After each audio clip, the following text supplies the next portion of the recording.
How's everybody doing? Welcome to a special edition of the CK Podcast here on the Basketball Zone YouTube channel. Today's special guest is Keandre Ashley, known as Hoop Intellect. Y'all know who he is, man. 20,000 plus subscribers on YouTube, doing the big. My brother, how you doing, man? I'm doing good. Appreciate you for having me on.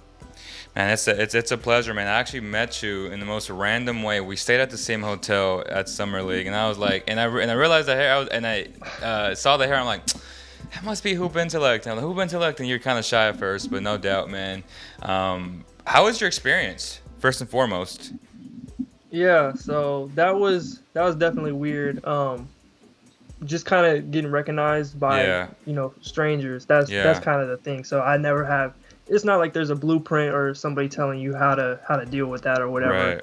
Right. Especially given like it hasn't been like it's been sort of a gradual growth all during the pandemic. There was no other time for me to interact in like the basketball space like that. So this was like the first one, and then there was different people. But yeah, so how many times did you get recognized at the actual arena? Probably double digits. I mean, it wasn't anything crazy, but part of it was the masks and everything like that. I couldn't even recognize some people who I'm friends with over the internet. When I saw them, I had to do like a double take. But yeah, it was a good amount. Right on. So how was your experience? Did you enjoy it? I know it was your first time there. Yeah, I enjoyed it. I didn't really know what to expect fully. If you haven't ever been into, Thomas and Mack or where the Cox Pavilion is, or what the food situation is like. I enjoyed it. I stayed there pretty much.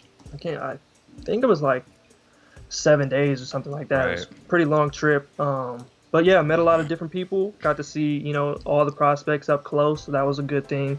Got a lot of different perspectives on some of these players' games, just how they interact on the court, pick up on a lot of those little things that you don't get just seeing on the film, that broadcast view on ESPN or wherever. So, yeah, that was definitely fun. But overall, yeah, it was a really fun time. I can't wait for next year. Hopefully, things COVID-wise are a little bit better so everybody can kind of enjoy themselves, be a little bit more loose and everything like that. So, yeah. 100%, man.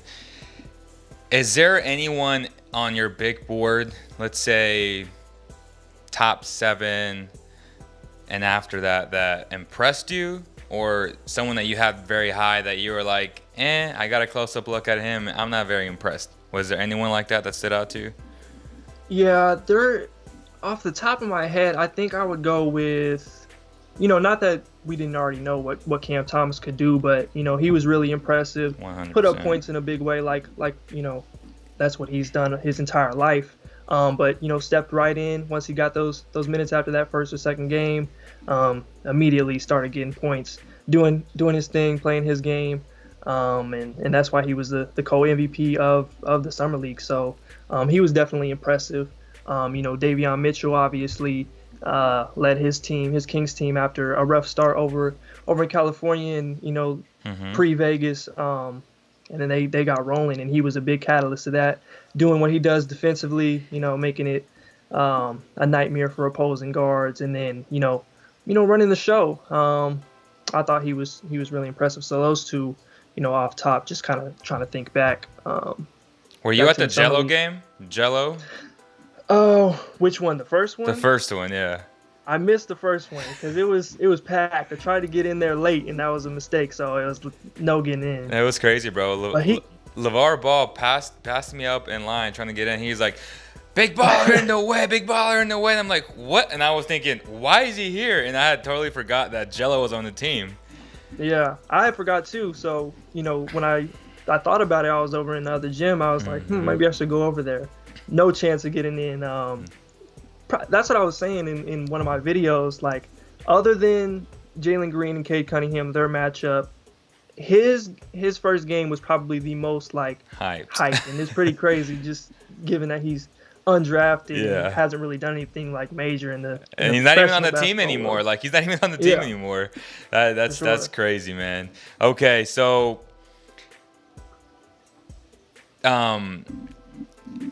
Obviously, we cover the Kings here a lot, and Davion Mitchell is a huge topic. Watching the film and then watching them up close, did you think that he was better than advertised, or did you think that's what he was going to be at this level? Yeah, to me, he was pretty much what I thought he would be. There's a lot of different opinions about him, like very vast opinions. Some people Right. thought he was a second round pick. Some people thought he was top 5. I thought he was, somewhere in the middle, somewhere in the teens, late lottery. Where'd you Where I have thought him on your big board?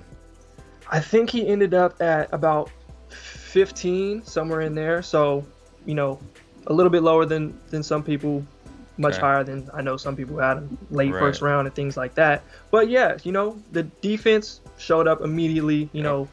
That was a definite, fun thing to watch in person. Because just the tenacity, the way he can move his feet, mirror people, pretty unique for a guy stepping right into the NBA game, going against other pros and things like that. He's super strong. That's something I picked up. And then offensively, he didn't shoot it great. I thought that's always been kind of a swing factor for him, just Right. given that his entire college career before his senior year, shooting wasn't a strength at all, and then he just exploded, shot 40%, good volume. Free throws were still really weird. I think that's something really strange for him Really as a strange. player. But yeah, just overall, I liked what I saw from him, and I think that he performed, as I expected. Okay, perfect. Let's transition into the top 5 rookie candidates. Someone's going to the casino, and they're going to take your advice to go 5, 4, 3, 2, 1 in that order. At number 5, what do you have? Yeah, so number 5 was kind of difficult for me to pick a fifth person. In my mind, I kind of went down from 1 to 5. Mm-hmm. But in this spot, I think I'm gonna go with Evan Mobley. There's a couple others I want to mention after I get through this, but I just wasn't impressed by him. Were you? Yeah, I was impressed. Not in the sense of the counting stats. He didn't shoot Right. it great. There was a lot of missed opportunities, things that he can really improve upon. But we're talking about a guy who's going to be in kind of a weird situation in Cleveland. You've got Jared Allen there. You've got Kevin Love still there. Who knows what happens with him? They just brought in Markkanen. A lot of stuff going on in the front court. And then the overall roster in general is not going to be the same next year. I'd bet on that. But you look at a guy who, can affect the game in multiple ways. He's, a really talented defensive player, can move on the perimeter, block shots, do all those kind of things, right? And then offensively, I'm not sure what his role is. That's why it's kind of I had some other people here at number 5, even though he was the 3rd pick in the draft. Right. Some of those struggles, I think just kind of the development arc that he's on is a little bit different than maybe some of the other guys who were picked in that top 5. Might take him a little bit longer, but maybe in the end he ends up in a place that's, a lot worthy of being top 3. You know what I'm saying? Okay. But yeah, just given his ability, what he did show, like off the dribble, those were things that he didn't really show at USC. Shooting the 3, I think it's just going to take a little bit more time, but maybe in his rookie year he can, make an impact at the 4 or 5. Be sort of a lob man at some points, maybe, initiate offense out of the high poster at the top of the key with Colin Sexton and Darius Garland. Just some things like that. So that's why he comes in at number 5. If you're the Cavs, do you go after Ben Simmons and try and alleviate some of that long jam at the center position? I don't. The whole Ben Simmons thing it's just going to depend on the price at this point. Just you don't know what his market value is. Would you give up Sexton and Allen? I would. I would probably give up. I'd probably give up Sexton and Allen. Yeah. And probably, it seemed like I thought about it for a while. I was just Yeah. kind of trying to think of the roster, Yeah. but I'd do that Okay. pretty quickly. They probably have to throw like a pick in there or something No too. doubt. I No really doubt. like Darius Garland a lot. Me too. and Ben Simmons in that area with Evan Mobley Oof. sliding to the 5. Talk about the versatility defensively, right? Yeah, for sure. That'd be the makings of something really interesting. Um, but Now, yeah, obviously he was a number 3 pick. Did you think he was the best big in summer league? Because I didn't. I thought Şengün was. Şengün was probably the best big. I feel like there's somebody else in there who we're missing. Maybe out of their rookie class, he's probably the best big. Okay. I feel like it's kind of hard to remember. Oh, you're thinking about Obi Toppin maybe? Obi Toppin. Okay. Who else can we throw in there? There's somebody else in there I feel like we're forgetting. I thought the kid from Texas, the rookie, I thought he was pretty impressive from the Knicks. Oh yeah, Jericho Sims. Yep, Jericho Sims. He was nice. He did what he was advertised to do, right? Rolled to the rim, block shots, alley-oops, all that good stuff. All right, so who do you have on number 4? Number 4, we have a guy we talked about a little bit earlier, Davion Mitchell. Wow, okay. On paper, it doesn't seem like he'll necessarily have the space to work enough, but, from all reports, it seems like they're going to get a little bit more creative with their lineups, play those 3-guard lineups a little bit more. And, I think that if that is how things go, he'll have the space to make a real impact in his rookie year, sort of, in the way Tyrese Halliburton did. No doubt. Maybe not as impressive statistically again, but if he can learn how to play off of, the advantages that De'Aaron Fox and Tyrese Halliburton create. And then he's going to bring it defensively. And yeah, I just think that he's a guy who will probably end up in this conversation. Maybe not win it, but at least be in the mix. That's interesting because this question really stems off of you not being a Kings fan. So it's a good perspective to have. Would you trade Davion Mitchell, Buddy Hield, and Marvin Bagley and say a pick for Ben Simmons? Because because Kings fans get attached, right, to their own, and I would say most fan bases do. They always overvalue their own talent, and that's normal, especially if you've lost for 15 straight years, and that's where the Kings are at. And if they miss the playoffs again, it'll be 16 straight years, which would be the longest in NBA history. Would you go Davion Mitchell, Marvin Bagley, Buddy Hield, and say a pick for Ben Simmons? I would do that. Because you still have Fox and Halliburton, super dynamic. Ben Simmons is going to fill the gaps. And if you still have Rashawn Holmes in there, too. Yep. And if you have Harrison Barnes, too, I think, you press the button immediately. And then just figure out the shooting. And you know what's funny, bro? That most Kings fans don't want to do that. Yeah, that's kind of crazy. Okay. So let's leave it at that. At number 3, who do you have? Number 3, so we have Jalen Suggs. The situation. That's my guy, bro. He was so impressive in Vegas. Oh my gosh. For sure, he looked a lot bigger than I actually thought. Really strong, super athletic. But yeah, he's in a situation with a lot of guards there. Team orchestration is kind of weird, but I think he's gonna have the room to operate. I think they're gonna give him a little bit more, leeway from the start than maybe you would think with Markelle Fultz coming off the injury. Cole Anthony didn't look great at all at Summer League. He had a pretty good rookie season, but I still can't get that Summer League performance out of my mind. I'm not a big fan of him. I mean, so I think Jalen Suggs and Markelle would probably be your backcourt, and then R.J. Hampton more of a swing 2-3. Yeah, for sure. But yeah, so he's a winner. He's going to affect the game in a lot of ways. I think he's got a little bit more to show offensively than he did against Zaga. He kind of filled gaps. You got Ayayi there. You've got Nembhard, and you had Drew Timme and all these guys, Corey Kispert.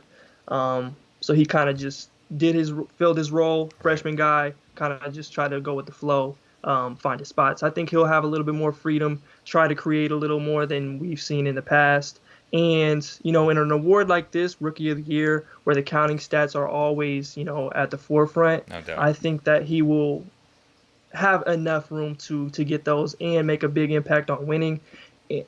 Maybe not again, like maybe not get all the way to the top of winning the award, but he should be in the conversation and have some of those big moments. Maybe a game winner, a game-winning block, like he showed in summer league. That you'll definitely remember, and the voters will remember So when they impressive. vote I for it. was there. It was just so impressive. Yeah, for sure. All right, at number 2, who do you have?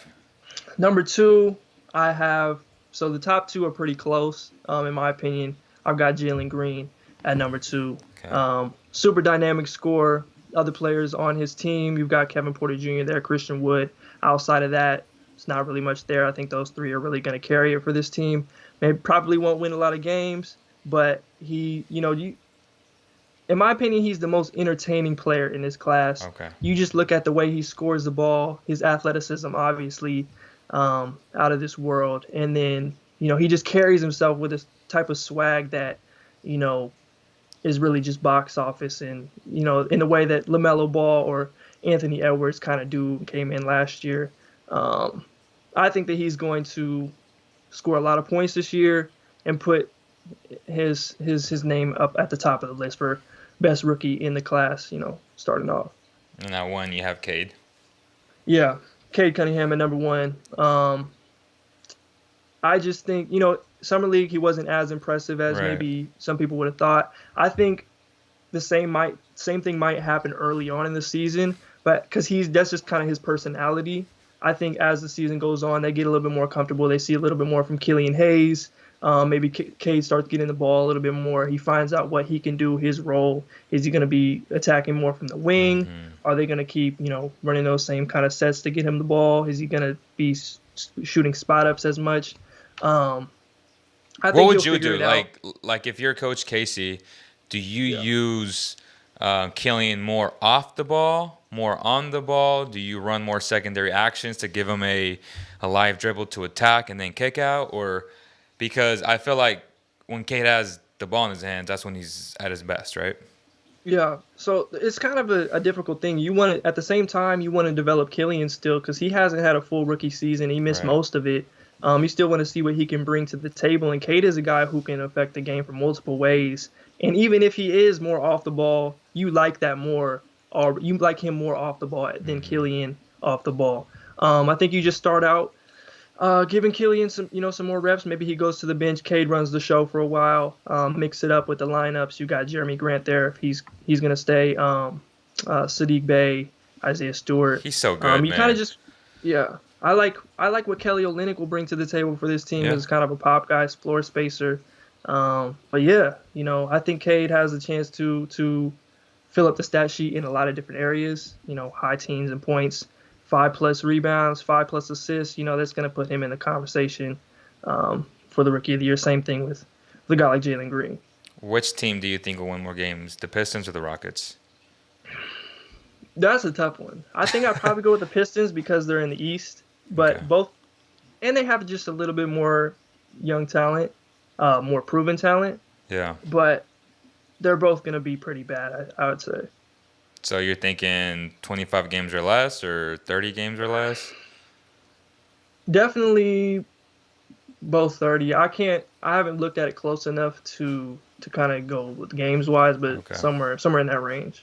Okay, sounds good. So let's transition into NBA storylines. Media day is on Monday. Is there a storyline that stands out to you that you're looking forward to? The big one is just kind of the Lakers. I'm really interested to see how they develop, like how they mesh and everything like that. Because you've got Russell Westbrook coming in. There are other deals on the table. The Buddy Hield deal was a possibility. And they kind of gone all in on this, just kind of smash mouth basketball. I just really want to see it. They're always going to bring the drama. LeBron-led team, Lakers team, for good or, better or worse, good or bad. However it goes, I'm really intrigued to see that. And then, out east, whether the Nets going to look like with a potentially healthy trio of Kevin Durant, Kyrie, and James Harden. Definitely want to see that and how their other pieces fit around them. Like, is Blake going to, really explode with the offseason being healthy and things like that? But, yeah, those are the main two. And then everything else, I always love watching, the young guys play and show what they can do and who's gonna like step up, be that next guy. All right, perfect, perfect. I want to be respectful of your time, but before I let you go, I want to get to know a little bit more of you, how you started all this. I know we're talking off camera, saying you went to Oklahoma State. Kind of give us a background of how you started, what you plan on doing with this channel. It's already at 28,000 followers, so you're doing a great job. Yeah, so basically I started this channel in the what was it fall of 2018. I kind of Mm-hmm. lose track of time. I can't remember exactly, but I was just at that time I was kind of just trying to figure out how I could, put a lot of these different ideas. I used to write a lot on Medium.com, different NBA draft stuff, other NBA topics and things of that nature. So just kind of figure out how I could put it into video form. YouTube had always been something that I always, looked up to the people who created content across Right. all types of different areas. So just kind of found my way, you know, put in a lot of hours trying to figure out how to edit, how to Photoshop, Mm-hmm. things like that. And so I started off doing, a lot of different highlight videos because I was already watching all these games and everything. It's like, if I'm going to spend all this time going through all these clips, you might as well put it into a video. Right. So, and then I kind of decided to get a little bit more strategic with it.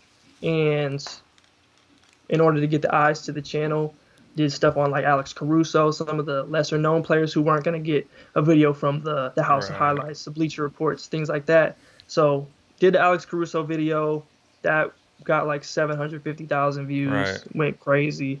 Um, and sort of kind of just kept doing that while I figured out how to use Adobe Premiere.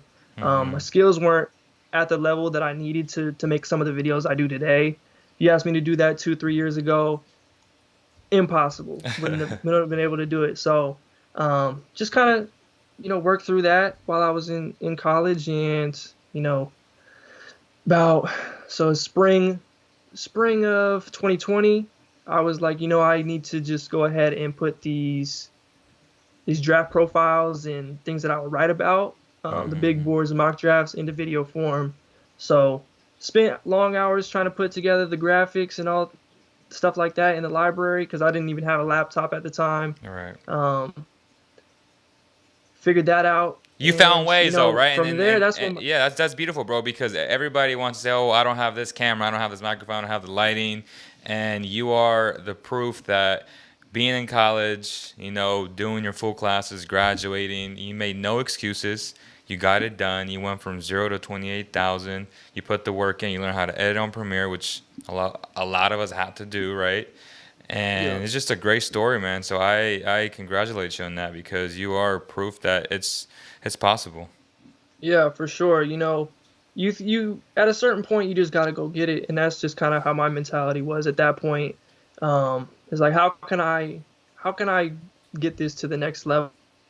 And I worked really hard at it. And once I did those draft videos, people Hmm. started liking them. I got a lot more um, Engagement. notoriety than I ever thought Hmm. I would from those. So just doing that, and then the whole. I remember I was in the library working on Obi Toppin's scouting report video when the Thunder and Jazz were playing, and Rudy Gobert, that whole situation, things got shut down. So, Hmm. and even after that, I still didn't have a laptop. So at that point, I was going home, couldn't, because they shut down the campus and everything. Right. So I was like, what am I gonna do? But luckily, I was able to, have a family friend give me a, small little Surface Pro, and I was editing off of, that Nice. tiny little thing, a lot of those videos, and then at a certain point I was able to go buy a laptop, the one I'm talking to you Right. everybody on right now. And then we did like 65 66 videos, because we had the quarantine and everything. The NBA season didn't start until October, so had all that time, did all that, and then yeah, that's kind of where I'm at now. What a great story, man. Congratulations on that. Um, Before I let you go, any final projects or things that you're working on right now that you want people to watch that you're excited about? Yeah, so right now I'm doing a little kind of breakout candidates or most improved candidates, series. There's an original video for that kind of talked about, a lot of the candidates, and then I'm going through and doing breakdowns of 6 of the top guys. So I've already done Michael Porter Jr., Darius Garland, and Kevin Porter Jr. should be out sometime this weekend. So just stay tuned to that stuff, and then as we keep going, there'll be more, the draft videos and other NBA content. So yeah. Well, we definitely got to get you back on the show, man. It was a delight talking to you. Very intelligent. You know your basketball stuff, which is really impressive. Congratulations on all the success. And again, guys, make sure you like, share, and subscribe. Make sure you leave us a review on iTunes. Thank you guys so much. And again, let's keep growing this channel, right? Basketball Zone. We're at 8,000 and growing. We're all growing, man. I think there's enough room for all of us to eat, as we like to say, supporting each other and whatnot. Thank you guys so much on behalf of the entire Basketball Zone family. I thank Keandre from Hoop Intellect. We'll see you guys on the next one. Peace.